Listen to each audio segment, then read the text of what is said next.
Hello, my name is Dan McGarry. I'm the Superintendent of Schools for the Upper Darby School District. This year, coming out of the pandemic and working our way to returning our students to in-person instruction, I really wanted to focus on a theme, a way that we could reconnect with one another and become closer together. And so I thought about what is one of the key aspects of life that we share with each other that allows us to find common points of interest. And I always feel that over centuries, over a long period of time, storytelling that became eventually music and it became written language, but stories passed on from one generation to another is often how we connect with one another, or we connect with each other's cultures, or even our differences. And so going into this school year, I really wanted to focus on a theme for the year, which is Tell Me Your Story. If we can listen to the story of another person, actively listen, keep our mouth closed, pay attention, and try to put ourselves in that person's life, in that person's story. And if they would be so kind to listen to our story, and if they would try to put themselves or their own life into our life, we would be much more able to connect with one another. If I can hear your story and put myself in your story, if you can hear my story and put yourself in my story, then we could find points of interest, common areas that bring us closer together, not separate us. And so we've done a series of Tell Me Your Stories, and we hope to grow. And so after hearing this, if you're interested in participating in Tell Me Your Story, please reach out to me, send me an email at dmcgarry@upperdarbysd.org, and we'll set up a time to hear your story, community member, staff member, whatever you think time you have to connect with us, we'd appreciate it. We're going to kick off our Tell Me Your Story with one of our high school teachers, Trung Tchiong. My name is Trung, and my father make up the last name, Tchiong. I don't know how to pronounce it, and he doesn't know either. So I said, Trung Tchiong, that's the end of it. This is my beautiful third year in Upper Darby High School, and I am teaching electronics, computer aided design, and also architecture design. So tell us a little bit about your background. How did you get to the Upper Darby School District? And tell us basically from your own upbringing and schooling to where you are today. A long time ago, I am from Vietnam, South Vietnam, so we have a different school system. And when the communists took over, I ran away from them, and they called me boat people because I floated in the ocean and the German ship picked me up. I have the pictures to share with many of my students. From there, I went to Collegeville. The German church sponsored me. Then my father told me, once you get there, study like crazy, eat the way they eat, talk the way they talk, and you're doing beautifully. Because he was also the refugee from the north, come down to the south. So then I studied, and I went to Drexel University, and I have my master in science. Then eventually, I worked for these companies that are very famous called ITT Techs, 140 campuses. And so we have little kind of like disagreement with the federal, and eventually the whole company shut down. So, I worked for another companies in York. It took me 2 hours to go from Upper Darby to York and come back to open up the college and then close the college. So I'm so happy that you open up the job here. That's only take 10 minutes to go from my house to here. I say, oh my God, I am blessed. And once I got here, everyone treat me like a family member. I'm so happy. I mean, from Kelly Simone, the principal, all the way down to my department head, Mr. Newman, they treat me like family members. I mean, how much more can you ask for? You walk into a beautiful working environment. I was so happy. And all my students are beautiful. They try their best. They really, really try. We have to appreciate what they try to do too. So right now, I'm happy. I'm on the clouds. That's me. I'm going to come back to your enthusiasm because when I first really started to meet you, we were doing a community project, Upper Darby Rising, and you were engaged. You're a community member here in Upper Darby, but a teacher, but you engaged. You made time to be a part of that project, and what came through is this unbelievable passion for what you do. Thank you. And your positivity. You're an unbelievably positive person. But what's striking to me is how you got to the United States. You left your home country to come here, and it wasn't an easy thing to do, right? So we went out as a boat about this size of the room, but it's only 1/3 the width, but the length is the same. Kneecap to kneecap, back to back, 110 of us packed. Then we went out to the ocean, And the German ship passing by see little dots, that's me. And then three big dots begin to converge. So they know what's going on. Eventually they bust the boat, and then the German ship send a helicopter over, take pictures and make movie. Then they rescue us. Then every single refugee get a set of pictures, no movie. They don't want to give you the movie, but the pictures. So I kept the picture and shared with some of my friends and some of my colleagues. This is how I get to American, not Queen Elizabeth II. So you're on this boat and you're picked up by a German ship. Yeah. And they bring you to? They took me to the refugee camp in Singapore. And from there, the church in Cartersville, Pennsylvania, that church is German church, sponsor me. So I came all the way to Cartersville, Pennsylvania. And what year was this, Trunks? That was 1979. That was 40-some-2 years ago. 1979, you're floating in the ocean and you end up in Collegeville, Pennsylvania. Exactly. Nobody, zero English, just a little dictionary, Vietnamese and English. And then from there, I have nobody speaking Vietnamese. I went to school. I wear heavy winter jackets because we come in from equator. 70 degrees is winter. So I wear the whole year. They laugh. Why you do that? I say, oh, it's cold. No, it's hot. No, it's cold. It took me several years to get over that weather. But then I finished up there, went to Drexel, and I studied there while I'm working on the $2 or $3 an hour wage from the supermarket. And my father told me, just go there, just study like crazy. So I studied like crazy, and eventually I make it. So did you come by yourself? Did you have family with you? Yes. Well, my brother came early, but he's kept like not involved in the whole process. The church is the one that controls the whole process because the church have money and to back up the sponsorship. But you came without your father? Yeah, without anybody. Like I came here. So it's fun. And so I lived with my sponsor for a year or so. Then I went out to do business to pay for the rents. How old were you, Trung? Oh, that was long ago. It's kind of old. I'm 18 plus. 18 so plus. My dad said, I don't care what you think. Go back there and whatever they need, you do it. So I went through the high school system. I graduated also with Voltech. Graduated first in Voltech and with electronics. So then you went to Drexel University? Right, and went to Drexel University, and they give me some grants. Okay. So I went there. I'm so happy to that too, because my professor over there also very kind and very supportive. So I went there. Luckily, I make it. So I went out to industry working for Dana Corporation. And then eventually I end up to be the 9/11. So they shut down many sister companies. That's including mine. So you said that you were making ends meet, making $2 to $3 an hour? $3 an hour from a supermarket in 1982. That's beautiful. That's a lot of money already. Because a big loaf of bread is only $1. The big pack of bologna is only 99 cents. You can pack them together, $2, you get a lunch or the dinner. Just like that. And then noodle packet, instant noodle, cheap long ago. And the chicken only 29 cents a pound. That was 40-some years ago. And so that's how you put yourself to what your father told you. Put your head down, work hard. Work hard, work really, really hard, and you mean it, and you don't give it up. What kind of pride did your father instill in you to be able to do that? Well, he was a refugee too. And he came down from the South China when the Rice Revolution. His father got his head chopped off because of the communists took over. And so he went to the North. The communists took over the North. He came to the South. So he know all of that things that he's supposed to be doing. So he studied real well. He taken care of the tax for the whole city.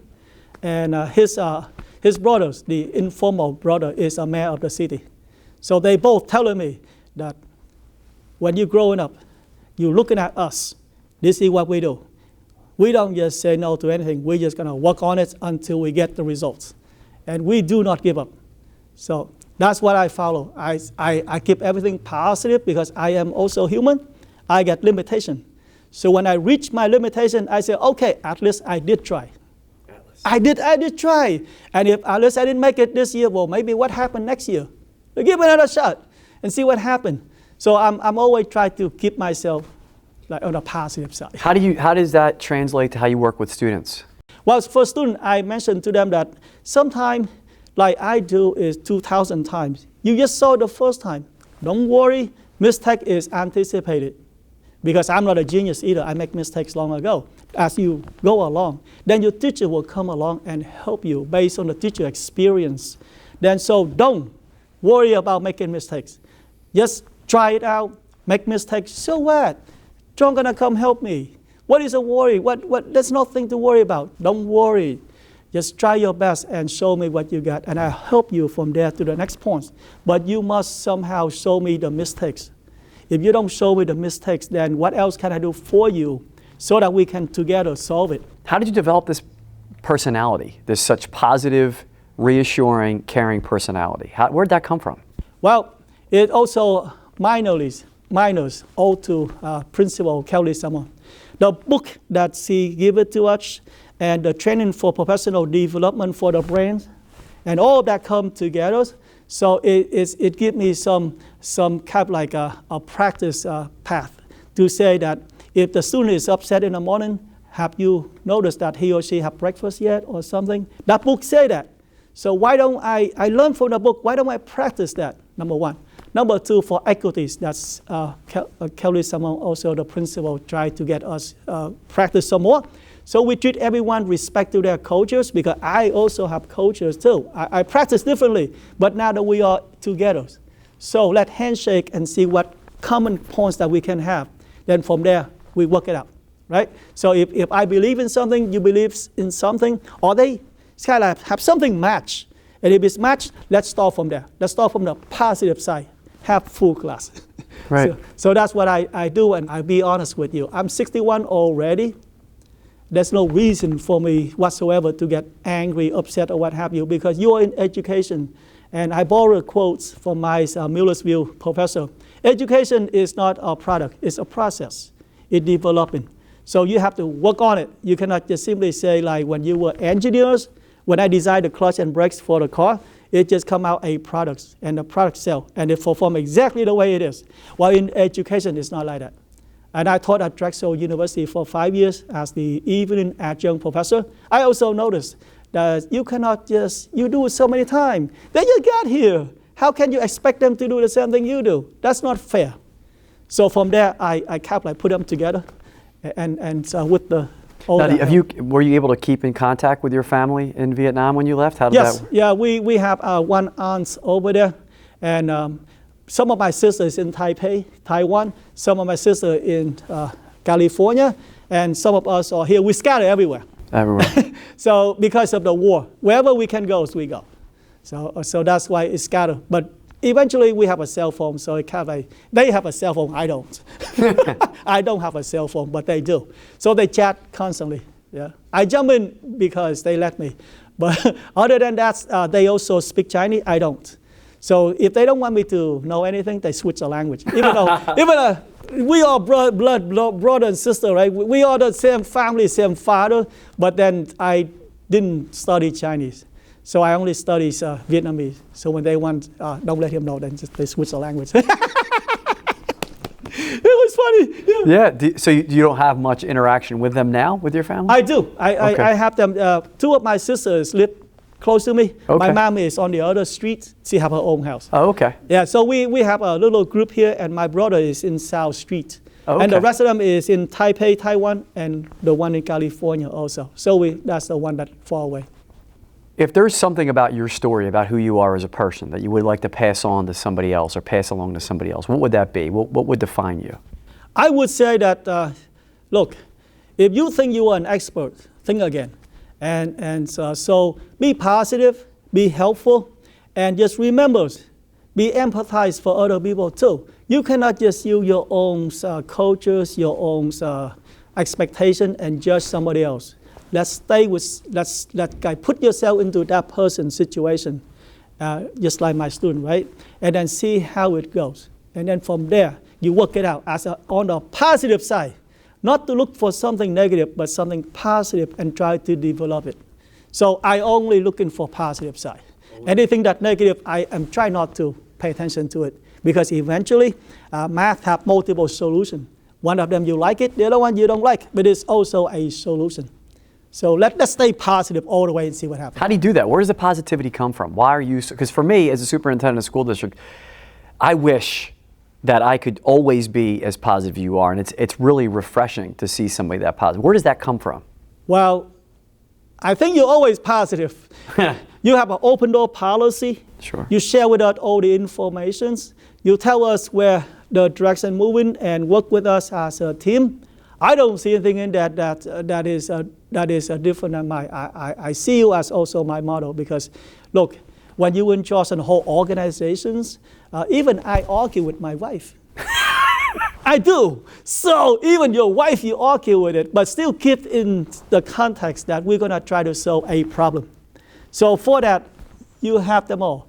And you and Principal Kelly Simon, you also stay in positive side too, and you have open door policy, and I appreciate it. I just let you know, I really appreciate the work for Upper Darby School District and for everyone here, because it's kind of like, I keep saying, if I argue with my wife and the solution is solved, and here is my superintendent who tried every single direction, and you care so much, so even the cross guard, you also show some concern, and the bus driver, oh my God, I used to work for Dana Corporation.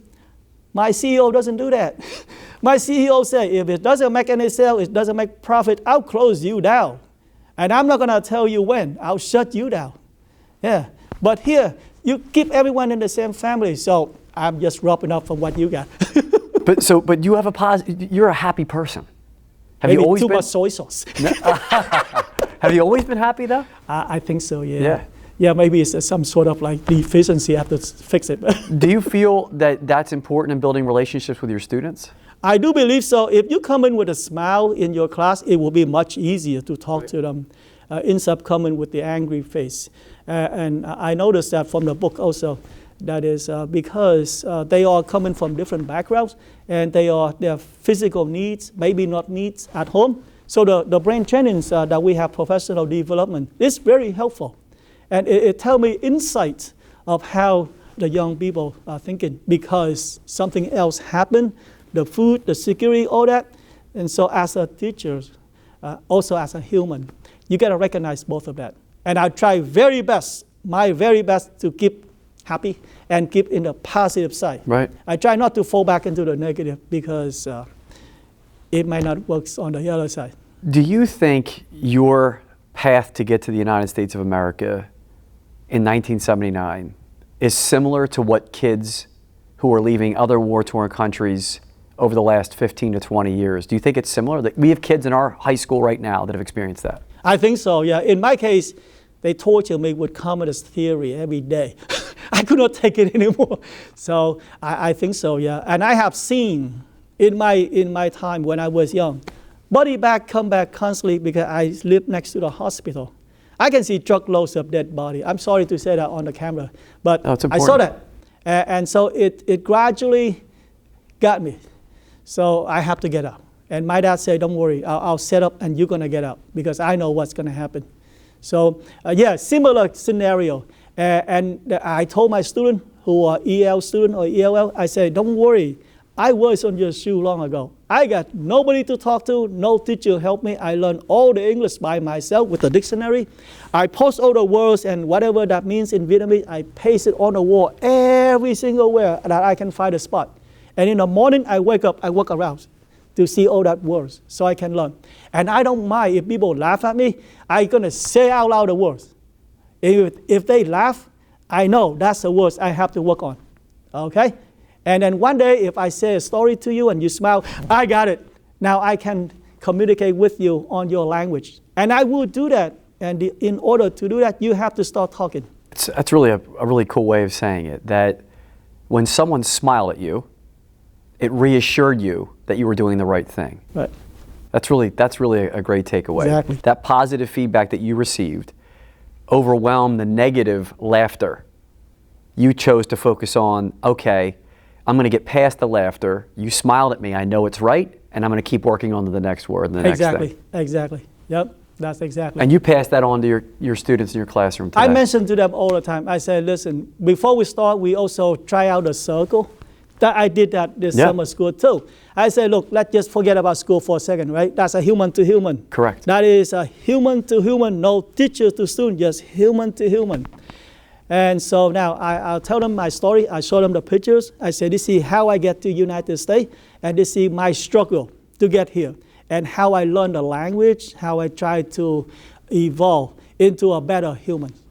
That's just me. It may not work to everybody else, but it's just me. So I share it with you. And then if you have something that you want to share with the class, you come out and share.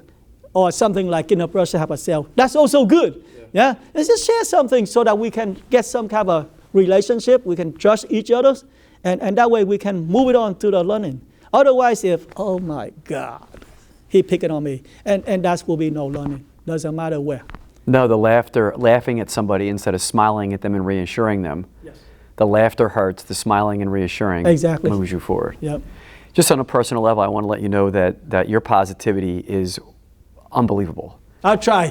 People recognize you, they love you in this building. I know the high school principal thinks the world of you. On a personal level for me, your positivity in an event that night where I felt like you came and spoke positively about your experiences here in the district and the principal was refreshing. Because sometimes all you hear are the negative things. You were a smile on a night when other people were laughing at us. And so I appreciate you having the courage to be there as a community member and as a teacher, and for sharing honestly what you feel is positive. We're not perfect. Right, right. But there have been positive moments, and I appreciate that. Also on a personal level, you know, I have a sister, she's adopted from Korea. And I remember being a little kid going to the airport in New York and picking her up. And I know what she went through. Absolutely. Being an Asian child in an all-white family and having questions about who she is or where she's going and what that was like. And the laughter growing up hurt her. And thank God there were people around who smiled at her and that were there to help her along the way. And now she's got 2 beautiful kids and she's doing well for herself. But I think about your story and I can hear it in her story. And I can see that people like me in my position in this country or in this school district have a responsibility to smile at people more than to laugh and put people down, to build people up. Because whether you're a teacher or a bus driver or anybody, right. We're all going to make a mistake every now and again. How do we build each other back up? Right, and help each other out also. Help each other out. Right. The other thing that you said that I think is awesome is human to human. That there's not a hierarchy of I'm better than you or you're better than me, that at some level we have a heart, our heart beats, you know, we're similar people. Absolutely. We should share in those experiences. Right. So what I'm trying to do with these interviews, and I'm grateful that you're willing to do it, is to hear your story. And that hopefully somebody can imagine what it would be like to be you, or for you to be them. And like you said earlier with your hands, there are points where we'll connect. Absolutely. Maybe not every point. But if we can connect on some level, human to human, the relationship will be built. Absolutely. My fear is that we aren't doing enough to build those relationships. And so the theme going into this school year is going to be, tell me your story. I want to get to know who you are, and I want you to get to know who I am, so that we're approachable because we're humans and we're in the same exact thing together. If you could say one thing that you think we need to work on, I mean it, we're not perfect, what suggestion or advice would you have for us as a school district? I apologize to you, but right now, everything you did and Principal Cameron did is just like beautiful.